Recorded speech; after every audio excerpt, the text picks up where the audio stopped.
Today I authorized 2 operations in Iraq. Targeted airstrikes to protect our American personnel. Last night, on my orders, America's armed forces began strikes against ISIL targets in Syria. Today, at my direction, the United States launched a targeted operation against that compound in Abbottabad, Pakistan. Today, I authorized the armed forces of the United States to begin a limited military action in Libya. Because a nuclear Iran is a threat to our national security. They can take the diplomatic route, or they will have to face a United States president, me, who said we're not going to take any options off the table. I want to give y'all just a little bit of proof of how full of crap the left can be when it comes to certain policies that they shame Trump for, but they themselves actually stood for at one point in our country. Trying to stay sucker free in a world full of lollipops. I'm seeing all the ops, fake news, fake views. It's an illness, the cure to the sick shit. It's the pretty realist. What's good, family? Welcome to Pretty Realist. If this is your first time joining my channel, welcome. This is just coming from someone who actually voted for Obama the first term. Notice that like over the last couple of years, we just kept hearing him. It's like he was just always there. He was like that fly that just was like be in your ear that would just like not go away. He started with a lot of promises. He started his presidency one way. Towards the end, it's like he kind of took a different route. And I think a lot of people seem to forget is that Obama was not for illegal immigration. He was not for it. In fact, a few Democrats were not for it. Americans, not only in the states most heavily affected, but in every place in this country, are rightly disturbed by the large numbers of illegal aliens entering our country. The jobs they hold might otherwise be held by citizens or legal immigrants. The public service they use impose burdens on our taxpayers. That's why our administration has moved aggressively to secure our borders more by hiring a record number of new border guards. I think we got to have tough conditions. Tell people to come out of the shadows. If they've committed a crime, deport them. No questions asked. They're gone. And Obama, he deported over 5 million. The people being put in cages and the separation of families started with Obama. But yet somehow, some way, he always tries to dive in to the conversation and seem to be the voice of reasoning. He took to X and thought that he could just go ahead and make himself known in the midst of not only a mass deportation that's taking place in our country, but these stupid ass protests that's taking place in our country. He picked up his phone and said, 13 years ago, my administration acted to protect young people who were American in every single way but one, on paper. DACA was an example of how we can be a nation of immigrants and a nation of laws. And it's an example worth remembering today when families with similar backgrounds who just want to live, work, and support their communities are being demonized and treated as enemies. We can fix our broken immigration system while still recognizing our common humanity and treating each other with dignity and respect. In fact, it's the only way we ever will. Like he forgot what he said. He forgot what he did in his own administration. But I'm gonna go ahead and play this video real quick so I could kind of give the left a reminder of what their deportation in chief actually did in his presidency when it came to illegal immigrants. See, at that time they were illegal immigrants. But see, you know, the left, they like to do semantics and switch words up, and now they're undocumented immigrants, whatever the case may be. But let's go ahead and play this video. Continue to believe that the best way to solve this problem is by working together to pass that kind of common sense law. But until that happens, there are actions I have the legal authority to take as president, the same kinds of actions taken by Democratic and Republican presidents before me, that will help make our immigration system more fair and more just. Tonight, I'm announcing those actions. First, we'll build on our progress at the border with additional resources for our law enforcement personnel so that they can stem the flow of illegal crossings and speed the return of those who do cross over. Second, I'll make it easier and faster for high-skilled immigrants, graduates, and entrepreneurs to stay and contribute to our economy, as so many business leaders have proposed. Third, will take steps to deal responsibly with the millions of undocumented immigrants who already live in our country. I want to say more about this third issue because it generates the most passion and controversy. Even as we are a nation of immigrants, we're also a nation of laws. Undocumented workers broke our immigration laws, and I believe that they must be held accountable, especially those who may be dangerous. That's why over the past 6 years, deportations of criminals are up 80%. And that's why we're going to keep focusing enforcement resources on actual threats to our security. Felons, not families. Criminals, not children. Gang members, not a mom who's working hard to provide for her kids. We'll prioritize, just like law enforcement does every day. But even as we focus on deporting criminals, the fact is millions of immigrants in every state, of every race and nationality, still live here illegally. And let's be honest, tracking down, rounding up, and deporting millions of people isn't realistic. Anyone who suggests otherwise isn't being straight with you. But It's also not who we are as Americans. After all, most of these immigrants have been here a long time. They work hard, often in tough, low-paying jobs. They support their families. They worship at our churches. Many of their kids are American-born or spent most of their lives here. And their hopes, dreams, and patriotism are just like ours.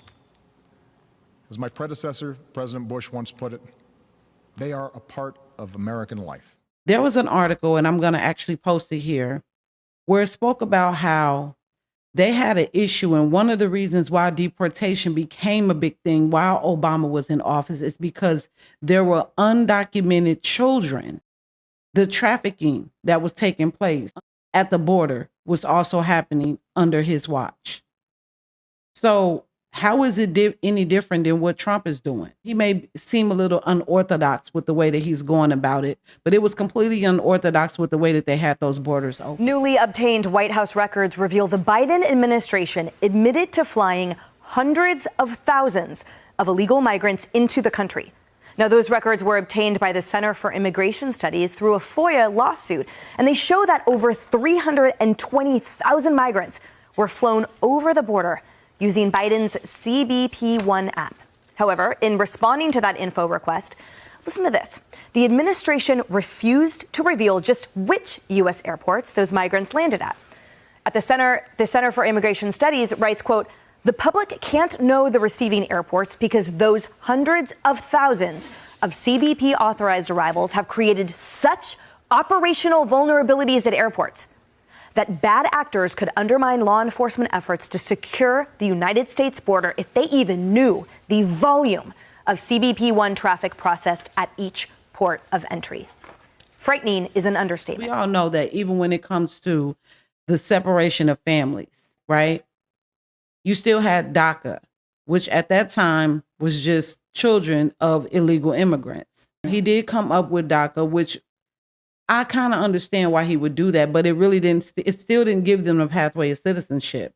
It just took the children of illegal immigrants and gave them somewhat of citizenship. It gave them the opportunity to still stay in the country, to still get jobs.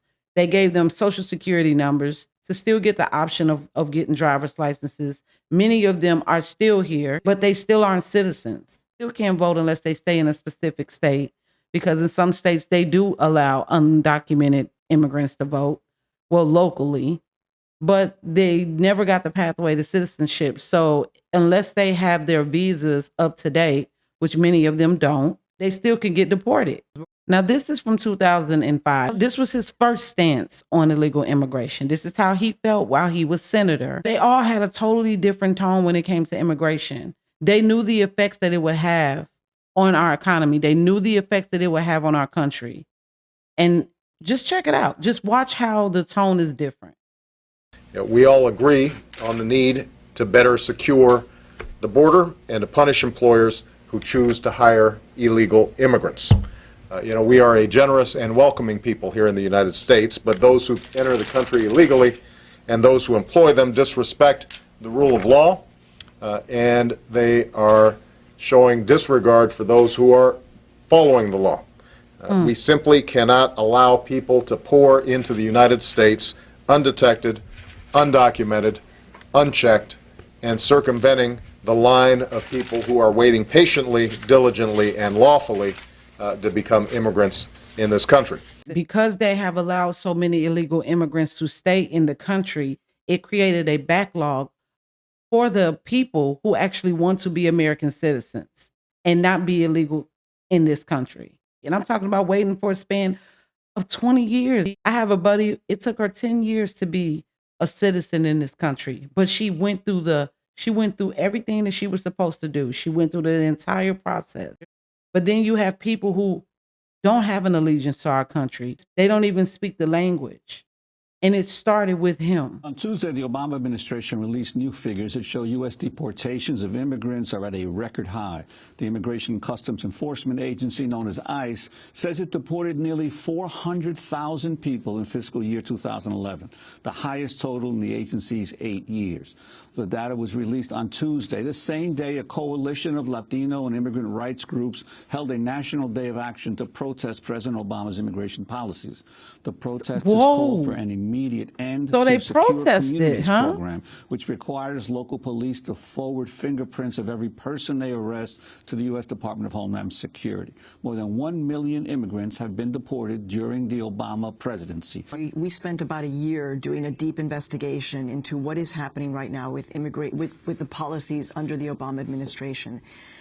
We got extraordinary access because we never gave up and continued pushing. So I would say that at this point, Amy and Juan, as journalists, we have probably seen more than most people because we've seen the entire circle from the knock on the door at 6 o'clock in the morning with agents from immigration, though they're wearing outfits that say police everywhere. The then detention of that person, where they're detained, the detention centers, the conditions in the detention centers, and the impacts of what happens in the communities when these parents often are ripped outside of the home. So we've seen quite a bit, and it is in fact shocking. But the fact is that the Obama administration is not saying, let's halt all these deportations. We need to roll this back. There are some abuses. There are some due processes that might be violated. We need to really step this back. There may be some laws here that are being infringed upon.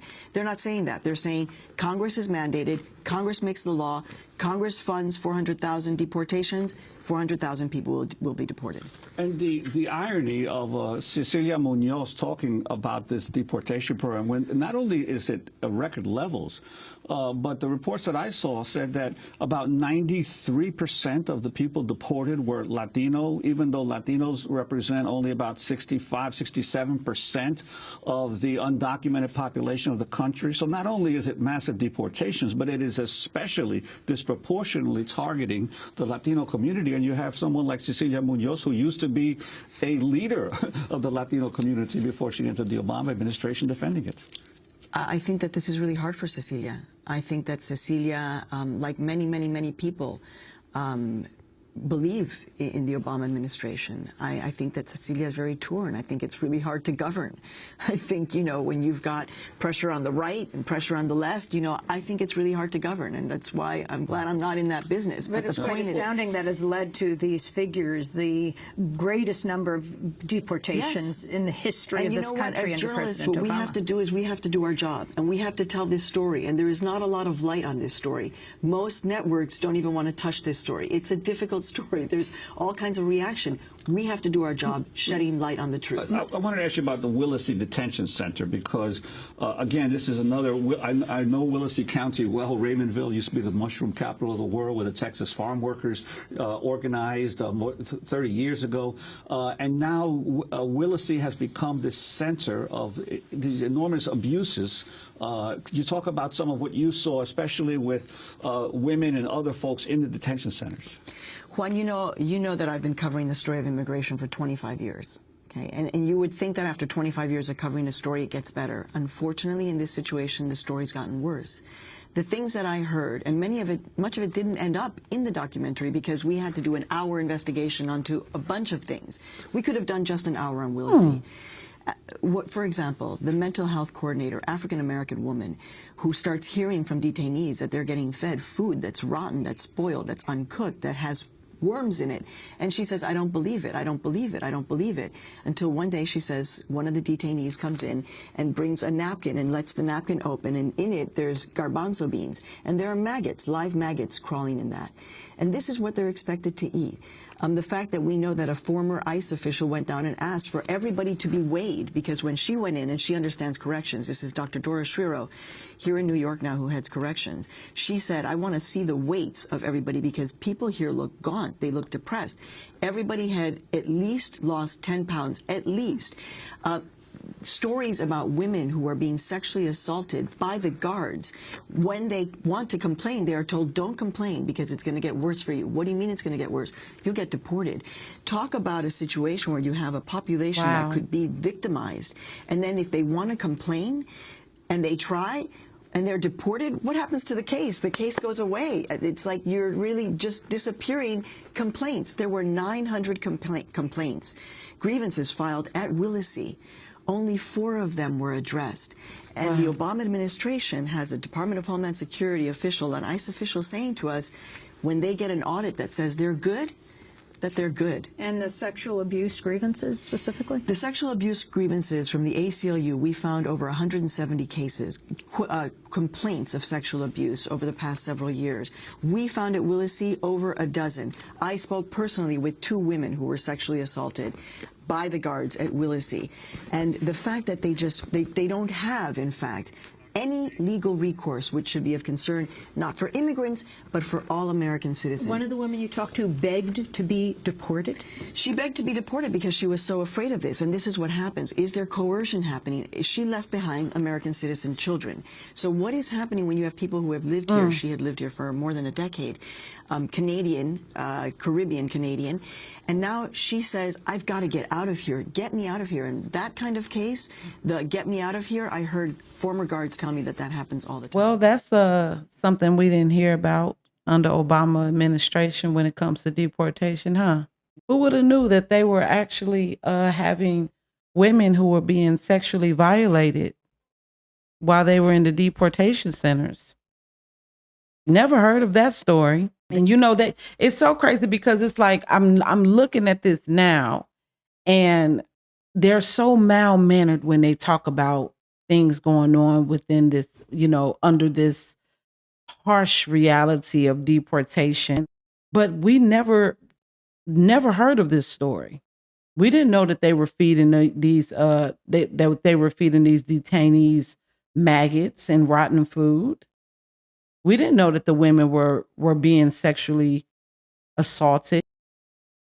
This is what I mean when I say that they love to stand for something when they're in the White House, but then when Trump got in office and he's doing something similar, now it's a big problem. Hypocrisy from the left is honestly the biggest problem. You guys created this mess. You all pretty much invited all of these people to come over here. You gave them temporary protective status. How long did you think that was going to last?